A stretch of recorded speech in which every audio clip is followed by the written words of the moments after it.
So the system is now full. Before it only had vapor pressure, like 40 psi of vapor. And now what we're going to test for, now it's full.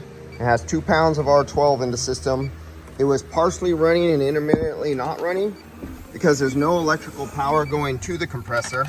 So we jumped the compressor to see if we could get it going, and it's intermittent. It just stopped right now. So that's the coil. I'll take a video of it. So here's just from under the dash, you can see it starting to go up. And that is the refrigerant that is coming out from the evaporator.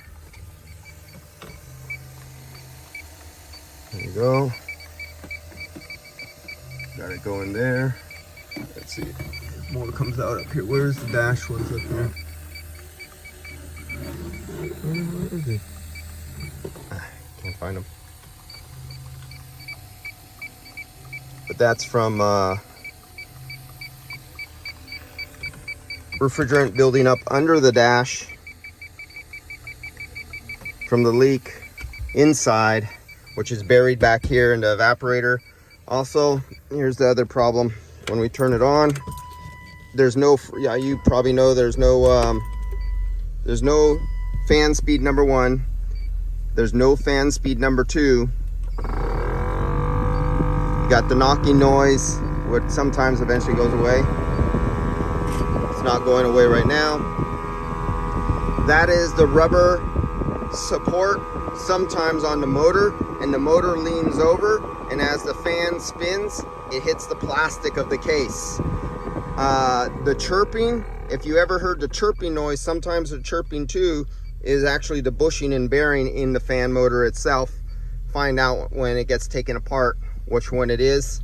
So you got leaking evaporator, which you already have the expansion valve, so you'll be doing an evaporator expansion valve. You have the motor noise problem, so the bushings on the motor, and we're 240,000 miles, so that's your option if you want to go with just a brand new motor instead of just the bushings. You can see the power is on right there, and I'll show you that the power is not operating. So right now it's supposed to be on. There should be power going to the compressor.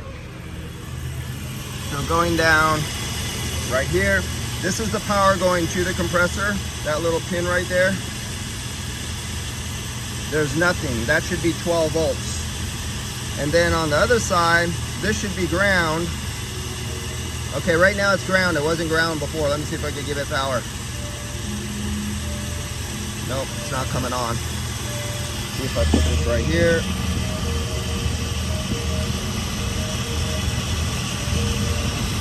Okay, so that goes to the compressor. That's power, 13 volts. And the compressor does not come on. So that, let's see if I can balance it right there, we're balanced. And if you look at the clutch on the compressor is not spinning, it's just sitting there. That clutch should kick on. Now, you see that shiny right there? That's fresh oil. See how it's really wet and shiny? That's fresh oil from the front shaft seal.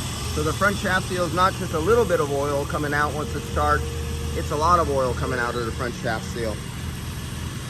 So at this age and mileage, not only should you do the compressor, because you got the leak there, you got the coil that failed inside there, you have the motor making noise inside there, you got the leak inside there, and you have 1987 rubber hoses.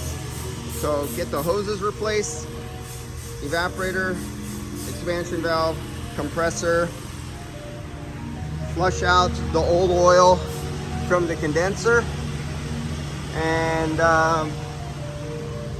there's still the electrical problem. So still got to find out why the power from the button doesn't energize the compressor. That's a different problem. All right.